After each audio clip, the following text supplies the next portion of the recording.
Story about the seventh son in a very musical family.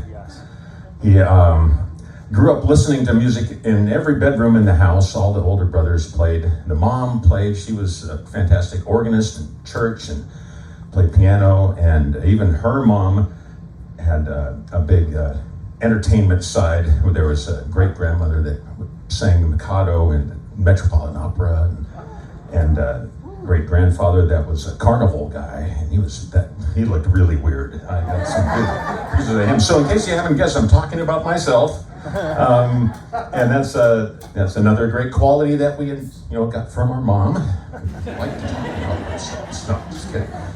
So anyway, just briefly about the childhood growing up, all the music around us, everybody was playing, and the whole idea was not even, are you going to be a musician? It was like, what instrument are you going to play? It was kind of the question. So it was sort of a given that we would all do that. And our dad was really, really supportive, and always would get instruments or the equipment that we wanted. And we always had our rehearsals there at the house, and all my garage bands were down there. And I thought it was just the greatest thing. And it wasn't until I became a father that I realized that he was really, really smart, because by keeping us close by, so he could keep an eye on us. We were just always there, right? And we thought we were getting away with all kinds of stuff, but he knew everything, But he was letting us, he encouraged us, and most of us went on to be professional musicians and had great careers doing that. And so the first tune I just want to dedicate to my dad.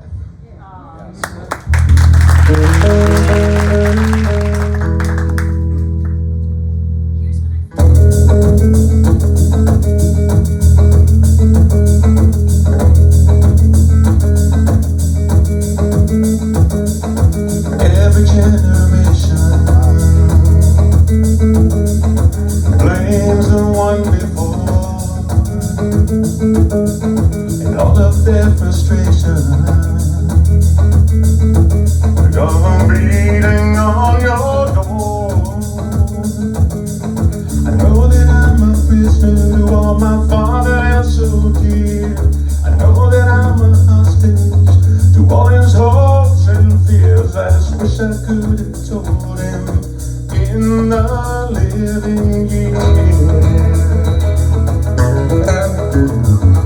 Oh, crumpled bits of paper filled with imperfect thoughts, stilted conversation. I'm afraid that's all we've got. You say you just don't see it. says it's perfect sense. You just can't get agreement. In this present tense, we all talk a different language, talking defense. Sing it loud, say it clear. You can listen as well as you hear. It's too late when we die to admit we don't see eye to eye.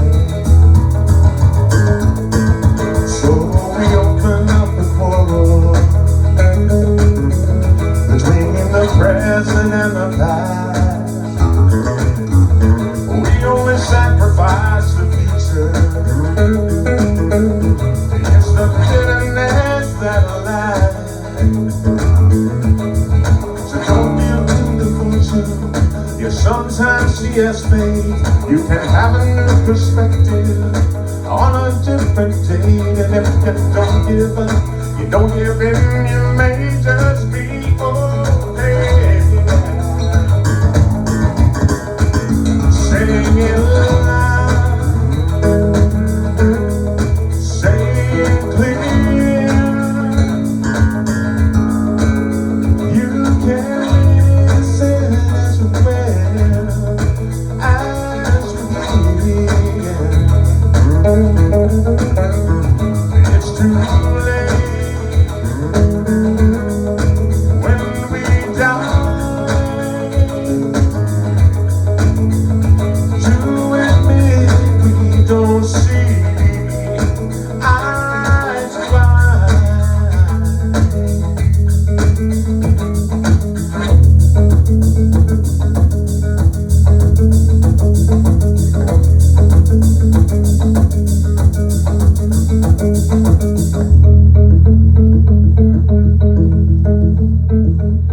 I wasn't there that morning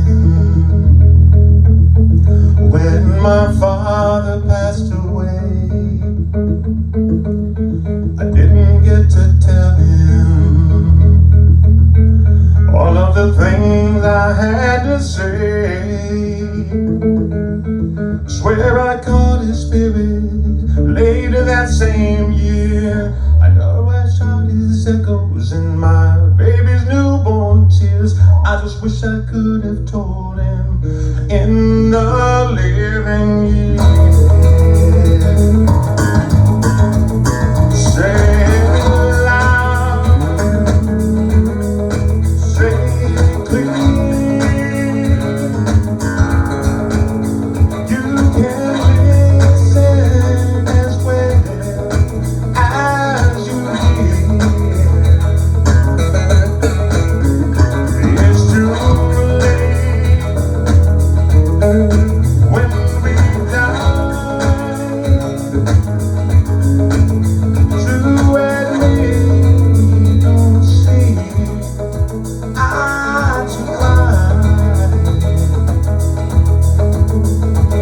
To admit we don't see eye to eye.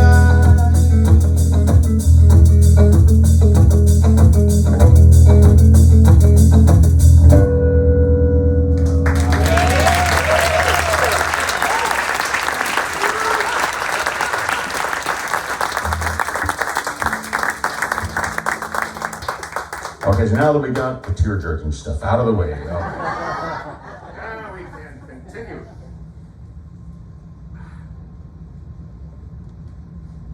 I'm going to spill this all over, I just know it.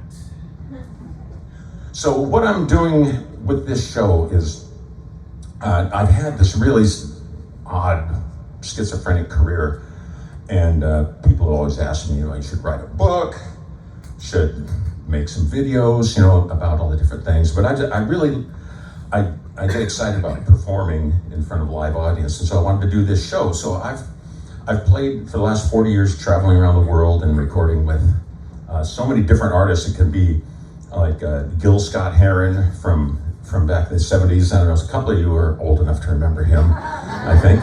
You know, the revolution will not be televised, all that. You know, I did that, and then there's David Cassidy all the way the other way. There's Herbie Hancock, and there's Kenny G, or Michael Bolton, Whitney Houston. It's all over the place. And so what I'm doing is I'll tell a little story about an artist that I worked with, little something, and then I'll do a tune with my own little treatment to it. And I get to say whatever I like. I'm not bound by any NDAs at all. My wife is my attorney, and she's cleared me on all of that. So, but I'm not going to make anything up, and I'm not saying anything mean-spirited. But I'll just tell you the truth as I see it, and the chips will fall where they may. Because I just don't care anyway about it. It's all right. I don't care.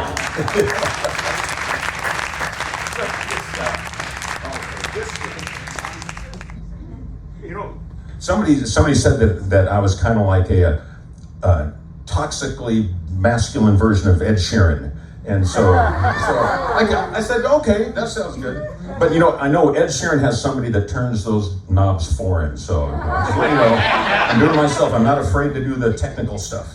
You know, so basically, I've pre-recorded these loops and things on this bass. Almost everything you hear, a couple of it's like a drum machine or whatever. But most of it's all just on this bass, different sounds. You know, I do the rhythm thing. You know, I can do like guitar kind of thing, then bass.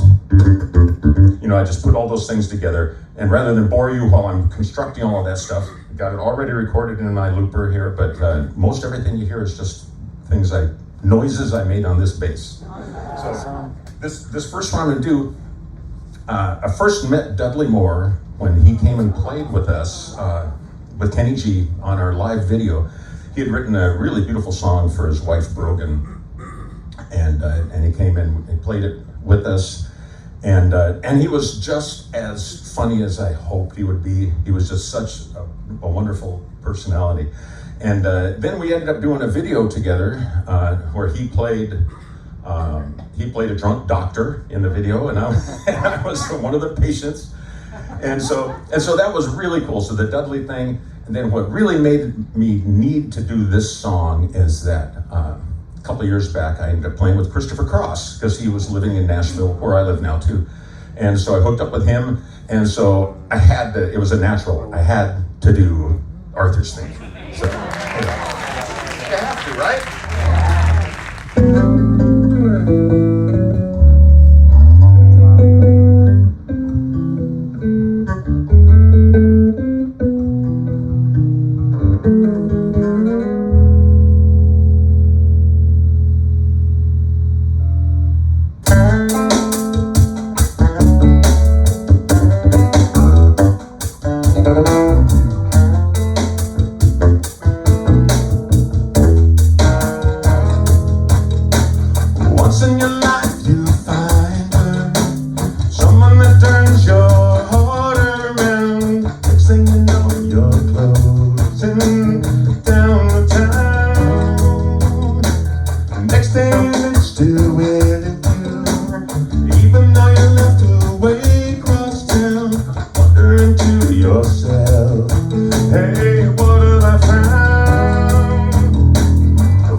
best that you can do is fall in love.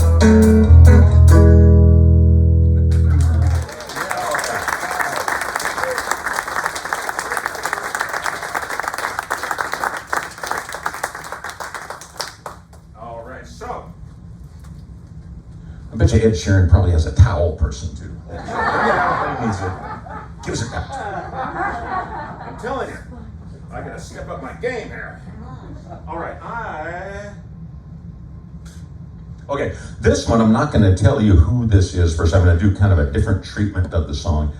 And hopefully before it's done, you'll recognize it, because if not, then I would have done a bad job. But it might take you a minute because it'll be different. After traveling to Brazil, I really fell in love with bossa nova music. So this is kind of a bossa nova style treatment to a song that you wouldn't think would sound like this.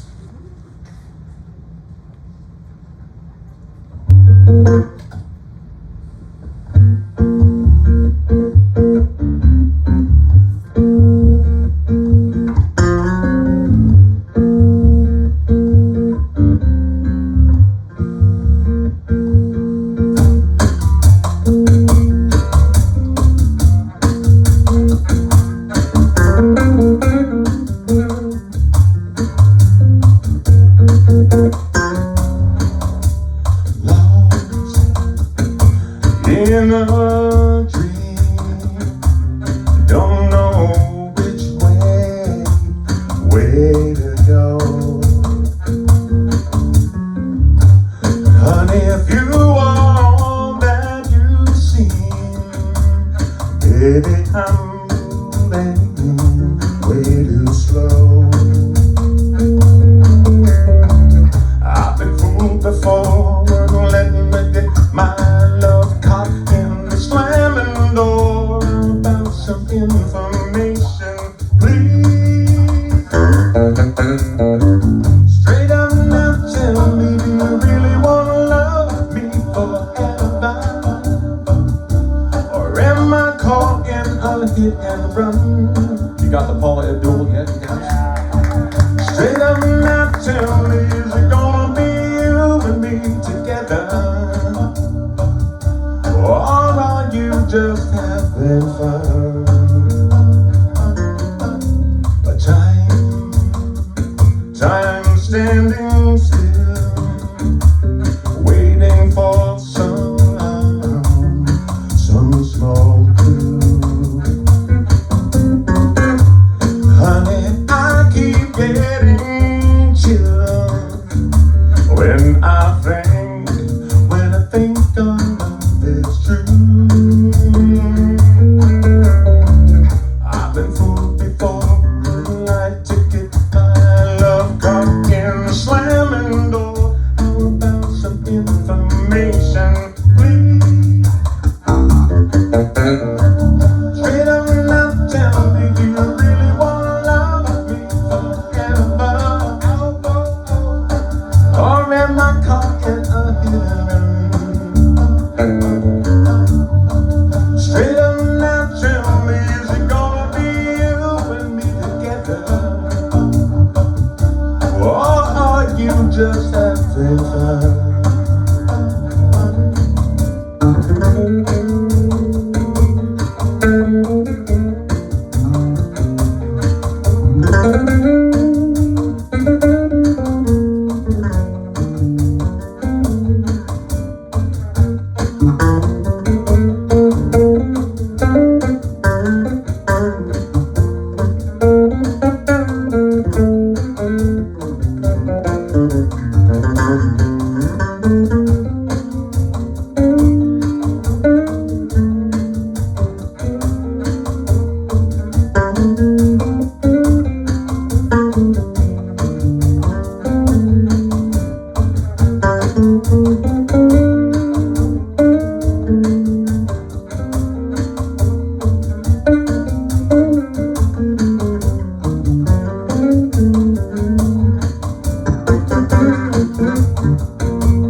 just having fun?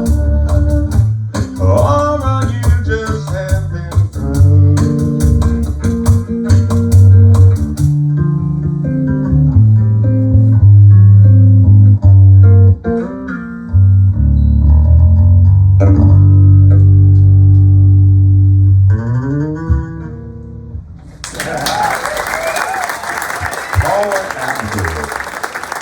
And no, I don't have the Laker girl outfit.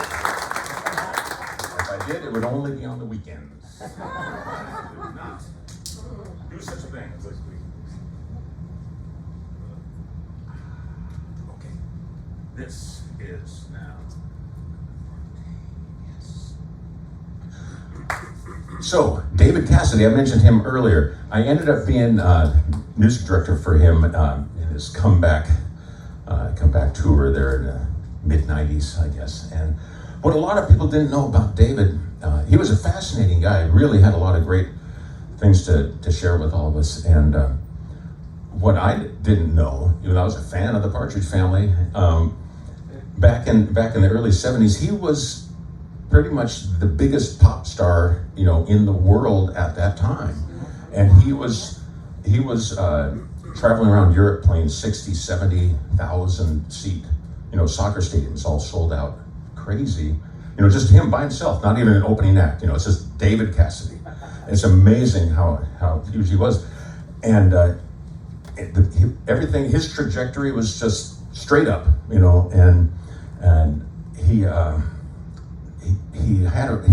came to a real problem one time. I think it was in Germany where they had a big mad rush towards the stage, and a young girl was really sadly was killed, and he just took it personally. He took responsibility. He felt terrible about it, and he quit playing and turned to other things to try to ease the pain, and just really suffered for a really long time because of that. And not a lot of people know that, but that's why he just sort of disappeared off the map there for a little bit, for 20 years or so.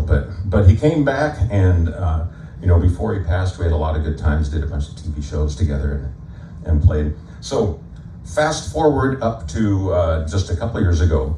I'm living in Nashville now, and I was doing these gigs sometimes with Jack White. We were just the two of us. We'd get together and play some sleazy country bar out in the suburbs, and just to play and just goof off and have fun.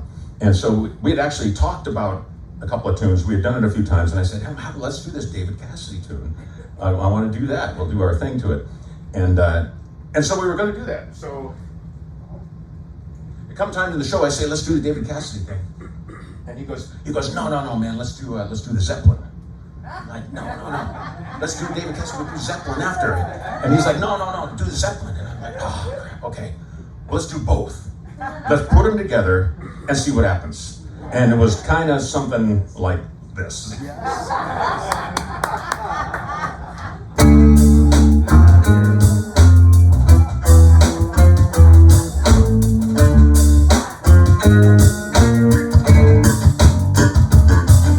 I'm dreaming right in the middle of a big dream. All at once I wake up, something that keeps knocking at my brain. Oh, I go insane. I hold my pillow to my head and spring up in my bed, screaming out the words I dread. I think I love you.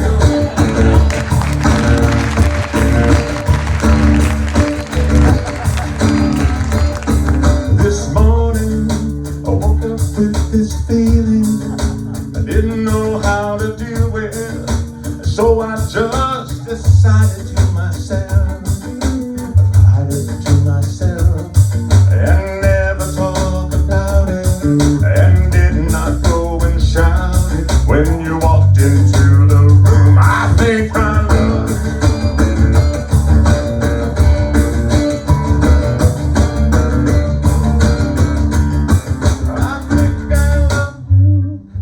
And this is exactly what happened. It totally fell apart. So what am I so afraid of? Afraid that I'm not sure love there is no cure for. I think I love you. Isn't that what life is made of? And it worries me to say I never felt this way. And at this point, the crowd was looking at us just like you're looking at me right now.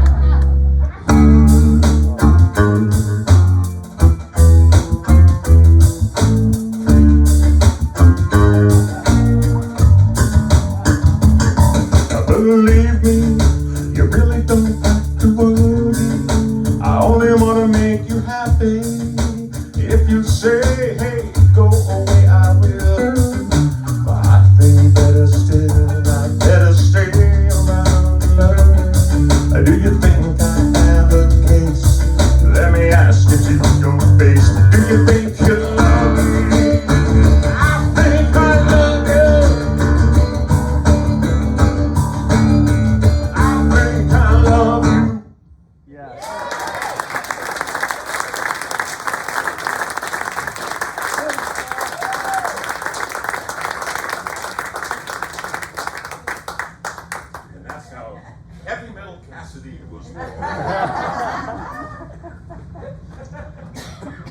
That's what happens when you let musicians decide what they're going to do without any parental supervision. So another part of what my lovely wife Denise and I are doing, traveling around the country doing this show, we're doing it to also to benefit handicapped and wounded animals. Because we bought a motorhome for our cats so that we can take them with us everywhere, and they came down here with us, of course, and down to Key West. And the funniest thing, so our first cat, I wasn't a cat person, never had a cat, never really been around cats. Thought they were just these aloof creatures that were just too stuck up to participate with anything. Because I think a lot of people think that, because you just don't have an interaction with them. And so our first cat, my wife and I are going to the shelter to look for a neighbor's cat that went missing, which where we live in Nashville means the coyotes were there. But we went anyway. We're looking. We walk into the cat cage, and it's nothing like what my brother Jeff has done here with the SPCA, which is fabulous. And there's all these little cages, and they're just crammed in, and tons of them. And so we walk in the room, and this one cat out of this whole wall of cats just starts going nuts. He's like rolling over and trying to press himself through the cage, and I'm like, wow, that is wild. I've never seen a cat, so active. And of course the attendant picked up on that right away and said, "Oh, would you like to interact with him outside in our little, a little spot for that?" And I look at Denise. Oh, okay, sure. We go walk it. Now remember, we're not looking for a cat, okay?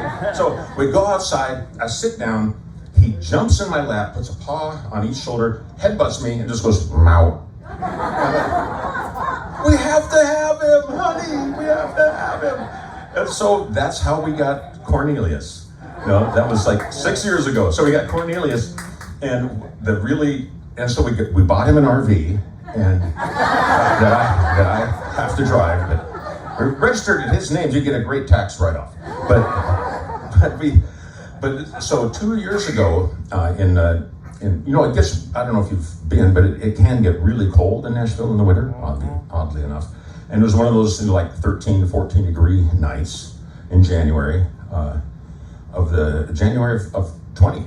And so there's a cat at the door, and we get critters all around and some neighbors' cats, and I'm thinking, well, that's kind of weird that one of the neighbors are leaving him out on such a cold night, And he wouldn't go anywhere. There's a cat just sitting there looking through the glass door, and our cat Cornelius is kind of upset by this, and so he's like pawing at the window, and after it goes on for a while, I figure, okay, well, I'll just open the door and he'll just run off like you think you would. I just go, hey, get out of here, whatever. And so I open the door and go, come on, get out of here, and he seriously just looks up kind of in my direction, just went, and I'm like, oh, crap. Inside we go, And so we set him up in the garage and we did all the social media stuff, everything. I even did the old school, put up the pictures on the stop signs out of our area. You know, no chip, no collar, and nobody was looking for him because they would have seen something. So nobody was looking for him. And so now we have 2 cats. But we took him to the vet and to get checked over and shots if he needs them. And vet says, no, he's perfectly healthy. Everything's great, but he's blind, right? And I thought, I did not know that, because he was sort of wobbly. I thought maybe he was sick, or something from the cold, And so it turns out he's blind, can't see anything that we know. And it turns out after being with him for such a long time and seeing how he navigates the world through his memory, and he can like prance around the house and up and down stairs. He just knows where everything is. If you leave something out, he'll run into it. If you leave a box out, he'll run into it because he just cannot see. But I was inspired by what this little cat can do when he can't see. He's got the whole house mapped out. He knows where everything is, and I was really inspired, literally. And so that's the name of my latest CD, is called Inspired. And when we go on these shows, all the money from the sale of that CD goes to a local shelter. So tonight, I'll be signing CDs after all of my CDs, and the Inspired CDs, all the money goes to the Florida Keys SPCA. So you can get something out of that, And so that's kind of my wife and I, that's our way of donating to it, So it's, I'm not getting anything out of it other than, the joy of, having it help some little animal that needs it. So that's that. And with that in mind, that means it's time for animal songs.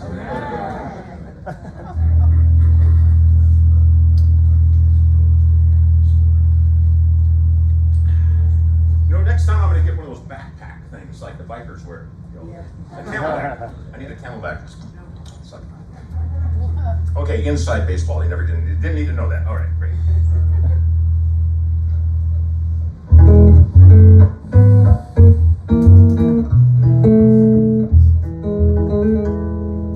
Blackbird singing in the dead of night. Take these broken wings and learn to fly. All your life, you were only waiting for this moment to arrive. Blackbird singing in the dead of night. Take these sunken eyes and learn to see. All your life, you were only waiting for this moment to be free. Blackbird fly, blackbird fly into the light of the dark black night.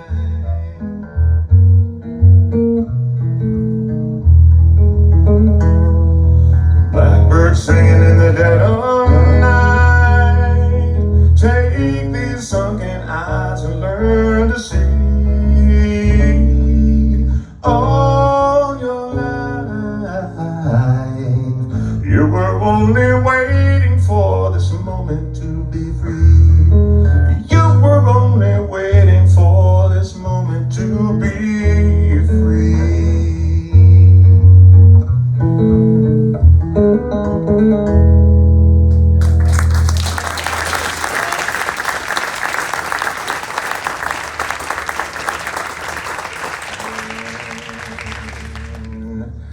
How about a cat song? Is it okay if I do a cat song?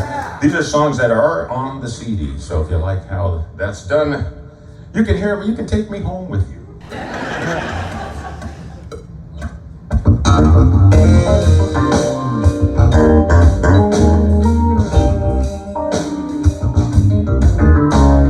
Black and orange stray cat sitting on a ferry. Enough dough to pay the rent. I'm flat broke, but I don't care. I strut right by with my tail in the air.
I'm going to do another one where I'm not going to tell you who this is. Let's see if you can figure it out. As soon as you figure it out, don't do anything. Then I'll know you got it. That makes sense, right?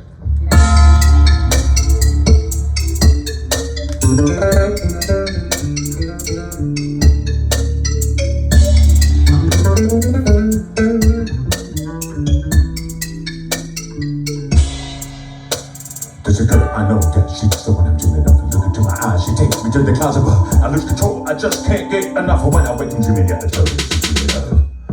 How will I know if she really loves me? I try to call, but I'm too shy against me. Fall in love, it has to be me. I'm asking you cause you know about these things. How will I know if she's thinking of me? I try to call, but I'm too shy, I can't speak. Falling in love is so bittersweet. This love is strong, now why do I feel weak? Oh, wake me, I'm shaking. Wish I had you near me now. And there's no mistaking what I feel is really love. How will I know? Can't stop the feeling. How will I know? How will I know? How will I know? Can't stop the feeling. How will I know that she really loves me? I got her with every heartbeat, falling in love with every minute.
right, so Whitney Houston. So oh man, that was fun. We started, I started playing with Kenny G, that was back in 1986, before some of you were born, clearly, but, so the Whitney tour was the big break for Kenny. This is back in '87. So we just released Songbird, and it was just starting to get famous. And so Clive Davis put them together, and here we are opening at Madison Square Garden. We're doing like 3 nights there. Sold out, of course. And we're due to play for a whole year on this big tour with Whitney, and. Kenny's thing at that time was going out in the audience, with his wireless mic and his saxophone, doing that Piper thing, And back then it was actually really cool because people were like, oh, how does he do that, And going out there with a wireless was something different, And so that was something he did. So management comes to him and says, look, you can't go out in the audience, and you have to play this, 25-minute set, and when when Whitney's getting ready to go on stage, everybody has to be out of the hallways. This is her management, her handlers were really strict. And so Kenny comes to us and they said, that your spot on this tour depends on this. We're gonna let you go if you can't, go along with what we're telling you to do. And so Kenny gets us together, before, the first night, he goes, okay, so I'm going in the audience, right? But and this will tell you a lot about Kenny that you might not know. He says, if we get fired from the tour, I'm going to pay you guys for the whole tour out of my own pocket. But this is, I believe so much in what I'm doing that this is important. So he said, I'm going out in the audience, and we're like, a couple of the guys were like, man, that would be cool if we get fired, because then we'll sit at home for a year and get paid, But I was not amongst those guys. I want to work for it, damn it. And so he goes out in the audience and he makes sure, he says, okay, Whitney's supposed to be coming out at 7:52 or something. So everybody in the band, make sure you're in the hallway, So seriously. And so, the first night he's out in the audience. Management's pissed off at him. Whitney's coming down. We're all in the hallway, and her big bodyguards are looking at us like, "Oh, fellas, come on, why are you doing this? And Whitney walking down, and she was just this bright-eyed kid like we were. She was just happy to be there. She couldn't believe it. She was just like bouncing off the walls, like, yeah, this is awesome. And she goes, hey, hi, Kenny. And Kenny's like, hi, Whitney. And the security's all, like this. And they tried, but we did that whole tour with him, and his career went crazy. So, that shows you, making the bold choice obviously works a lot of the time, doesn't it? And can I tell you another quick Kenny G story you might not know about? Is that okay? Or are we all tired of Kenny G and I'll do something else? I've known him for a long time, so I can either talk about him or I can do something else. No, anyway, so along those same lines, we're getting ready to play the Tonight Show. This is before the Whitney thing. We're playing the Tonight Show with Johnny Carson, and I know a couple of you guys got to remember Johnny Carson when he was still doing the show. This is back when it was still an hour-and-a-half show, And so we're supposed to do 2 songs. One of them, the single off the record, was a vocal tune. All of Kenny's early hits were these R&B vocal tunes. And he's just playing sax. He doesn't sing, right? So they said, okay, we're going to do that. And then we were going to do a second tune, and he wanted to do Songbird, which is a song no one had heard yet, And so show's going on. The producer comes up and says, look, the whatever skit with Johnny, it went long. We have to cut you down to 1 song, so just do the single, do the vocal tune. And there's Kenny. He's like, you know what? It's my first time on national TV, and I'm going to sit there and let our singer, be up front, and I'm just going to play a little notes. He's like, no. It tells us we're on the stage, and the Tonight Show band is playing. They're coming out of commercial. He goes, we're doing Songbird, and we're like, really? Okay. And so we play Songbird. The producer behind the camera that's right on Kenny is like just so upset. And he comes back after to the dressing room, and he is just really nailing Kenny on. He says, "You're never going to be on this show again. You're never going to," pulling the old, "You're never getting anywhere in this town" kind of thing. But he meant it. I mean, he was really upset.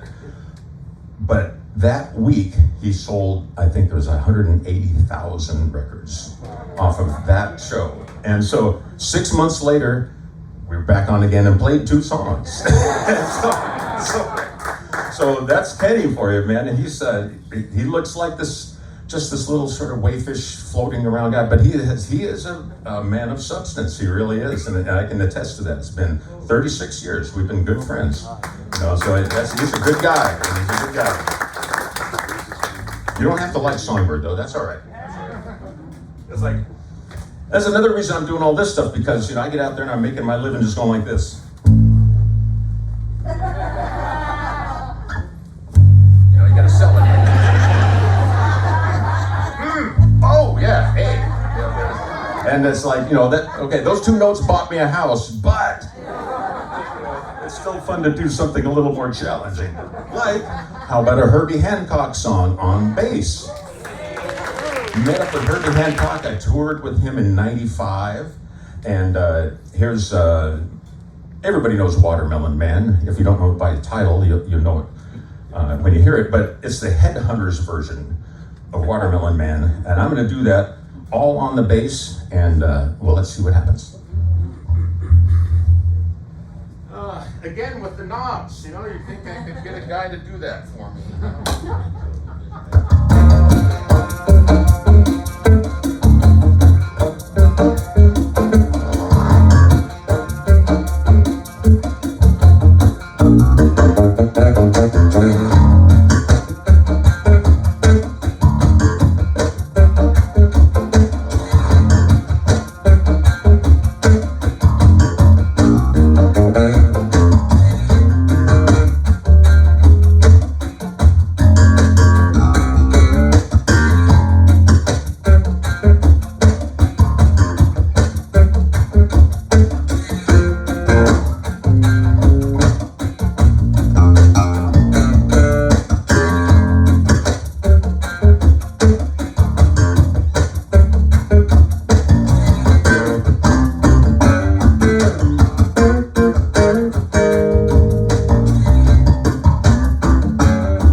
Okay.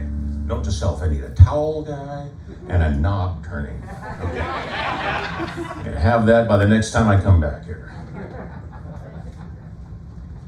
So of all of the brothers,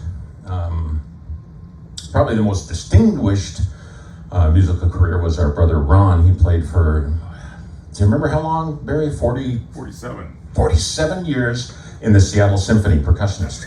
The Seattle Symphony. 47 years, and he passed from cancer. He passed too young for sure, as did the firstborn, Brian, who most of us didn't know. I guess was Gareth the only one alive when Brian passed. So I'm gonna do a song for Brother Ron and Brian, whom I hope to meet someday.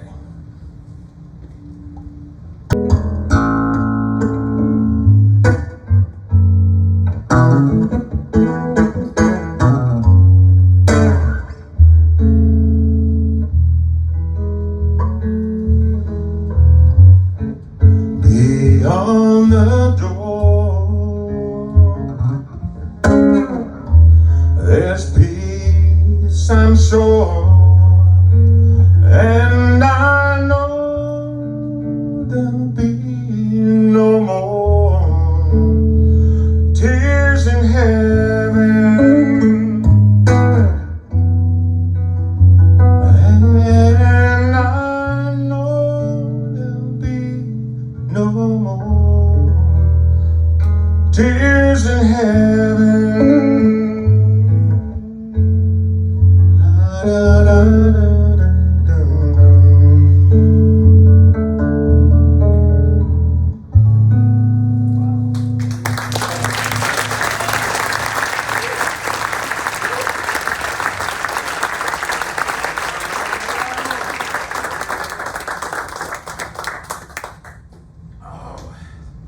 Is Joey out there? Yeah, she kept saying, keep it short. These people don't want to sit for very long.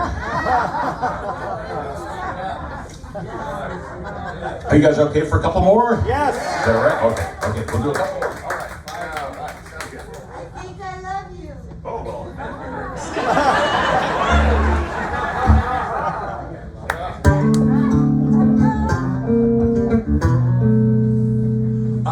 Do you all know Keb Mo? Yes. The blues guy, Keb Mo. You familiar? Okay, good. I wasn't sure because he's kind of more known on the West Coast, from what I understand. Anyway, Keb Mo. Okay. Through a mutual friend, we met after we had both left Los Angeles in 2010 and moved to Franklin, Tennessee. And I never knew, his real name's Kevin Moore. I never knew Kevin in LA, but through our mutual friend, I get this phone call. I had no idea. I get this call, hello, and he goes, hey man, this is a Jay's standard greeting. Hey man. And I go, hi. And he goes, hey, it's Kevin Moore. And I go, oh, cool. Hey, what's happening? He goes, what you doing? And I had just moved into my house. We didn't even have furniture up or anything. I said, oh, I'm just kind of sitting around my house here. And he goes, okay, cool. Well, we'll be right over. And cool, okay, great. And so he comes over with his wife, Robbie, and his son, I think he was 4 at the time, Carter. It was back in 2010. And we met and we hit it off great. And so I did a bunch of records with him and toured for, it's like the Kenny G and Keb Mo tours worked perfectly for about 3 years. And then it all came crashing down. The schedules didn't work. But I did about 3 years of touring around the world with Kevin, learned a lot from him. I learned this finger picking style. I had decided to figure out what it was that he was doing, and try to do it on bass, so I kind of figured out this kind of a thing, like.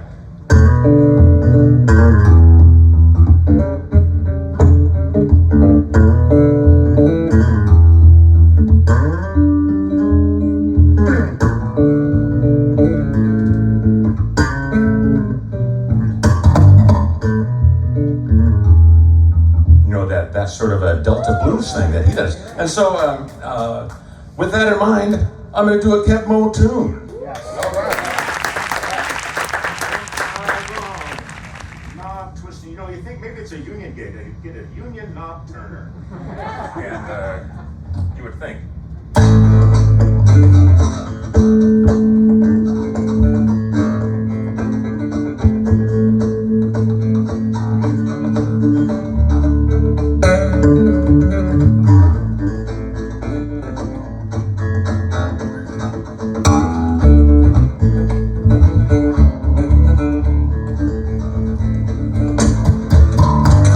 Tell me, am I wrong? Falling in love with you. Tell me, am I wrong? Something happened to the audio. I don't know.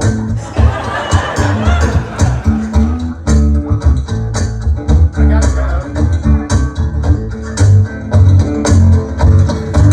Tell me, am I wrong? I know you're depending on me. Tell me, am I wrong? No, you're depending on me.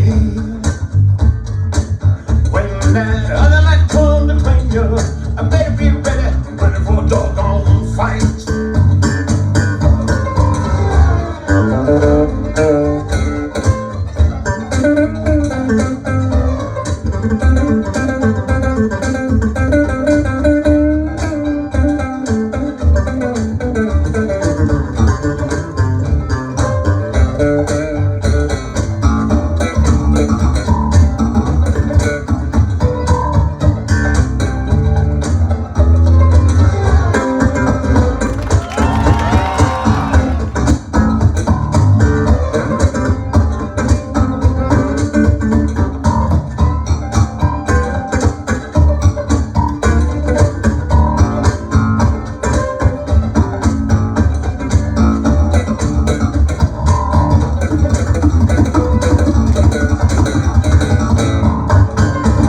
Tell me, am I wrong? Falling in love with you. Tell me, am I wrong? Falling in love with you. When that other man comes to claim you, better be ready for a doggone fight.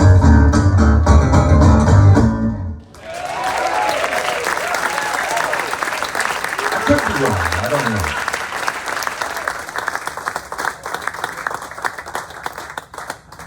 Yeah, whoa.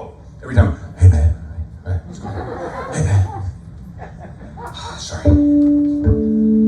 All right. Well, let's do. Is the elements of playing bass and doing all these weird things, is that interesting to you at all? I could talk a little bit about that. Okay, cool. Yeah. I'm gonna do. Yeah. You know, I followed the set list for the first 3 songs, so that's kind of a record for me. Just to say. So, one of the funny things about playing bass and singing is that it's more difficult than it should be, I guess. But a lot of bass players have a problem singing and playing, and so that's why there's not that many that are doing it. So what I decided to do, I tried to find the most complicated bass line that was really different than the melody line. It's a contrapuntal, if you will, counter rhythms. And so, and I came up with this. And not only that, if that's not interesting enough, it's a Jackson 5 song.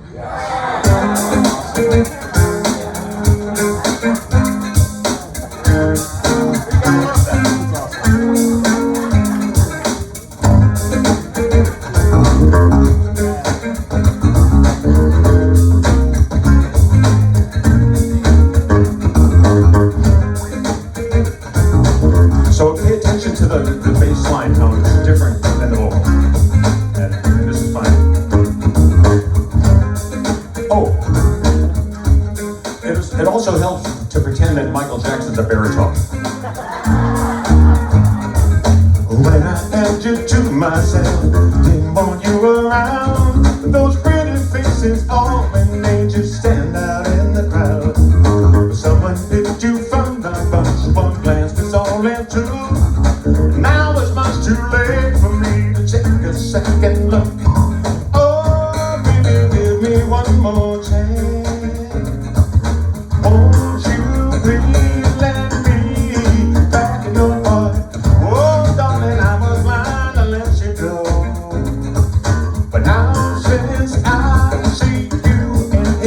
songs I want you back.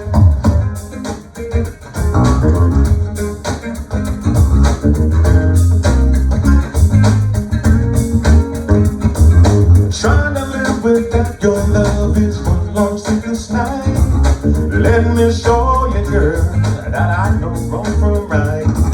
Every street you walk on, I leave tear stains on the ground. Following the girl I didn't even want around. Oh, baby, give me one more chance. Won't you please let me back in your heart? Oh, darling, I was blind to let you go. But now since I've seen you in his arms, I want to back.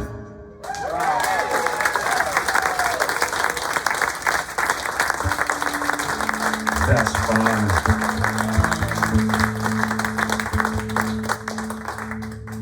Michael is a baritone, go figure. Okay, we gotta kind of wrap things up. I want to do, this one's kind of, for me, this is probably my favorite song of all time. And the connection is that I did meet the songwriter for this, who lives in Franklin, Tennessee, same hometown as me, Jimmy Webb, who wrote this tune. And so I'm just gonna play it, just bass and vocal, bare naked, nothing backing me up. No net.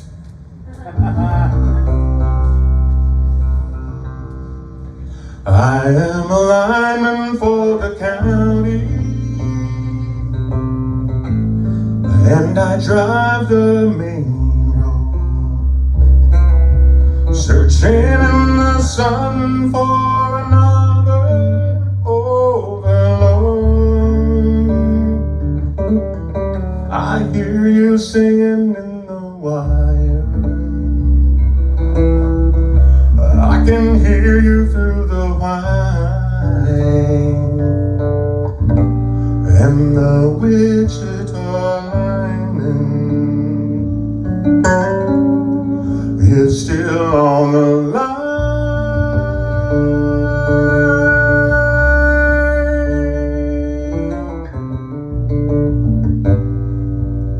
I know I need a small vacation, but it don't look like rain. And if it snows, that stretch down south won't ever stand the strain. And I need you more than want you, and I want you for all time. And the Wichita lineman is still on the line.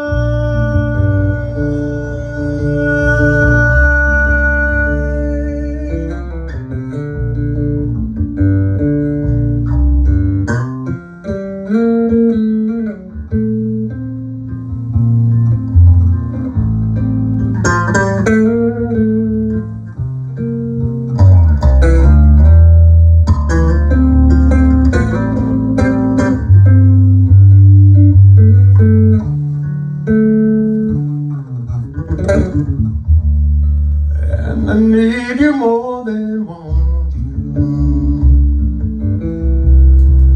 and I want you for all time. And the Wichita lineman is still on the line.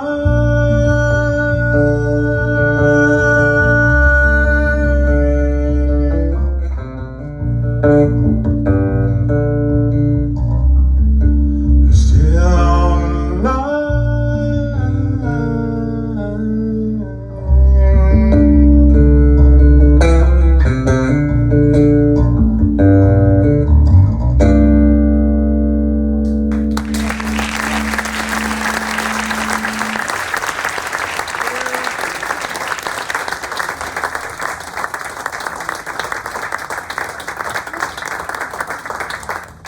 Oh man, thanks again for coming out, and thanks to Brother Jeff for helping make this work out. twisted Joy's arm and said, okay, give him a couple of nights. See if he really is any good. We're going to close it out with another fun tune that I think you'll recognize pretty quick. And don't forget, I'm out there signing CDs afterward, inspired, all the money going to the SPCA. So have some fun with that.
Joy says yes.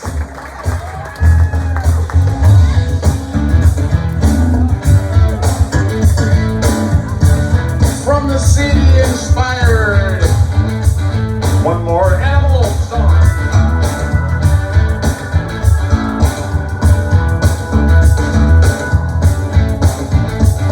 I'm walking through the room, hanging out $100 bills, and it kills and it thrills like the horns of my Silverado bill. I buy the bar, doubles round the crown, everybody's getting down, and this town ain't never gonna be the same. There's my saddle of my horse, and I'm riding to the city. Make a lot of noise, the girls they are so pretty.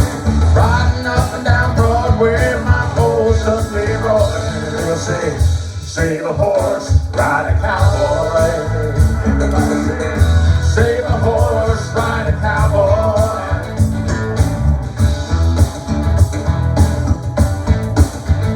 Well, I don't give a dang about nothing. I'm singing and bling blinging when the girls are drinking. Long legs down, and I wouldn't trade no Leroy on my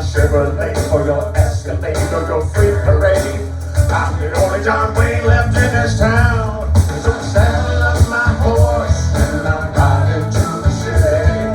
Make a lot of noise, 'cause the girls, they are so pretty. Riding up and down Broadway, my old stuffy boy. And the girls say a horse, ride a cowboy. Everybody say a horse, ride a cowboy.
Save a horse, ride a cowboy. Save a horse, ride a cowboy. Everybody said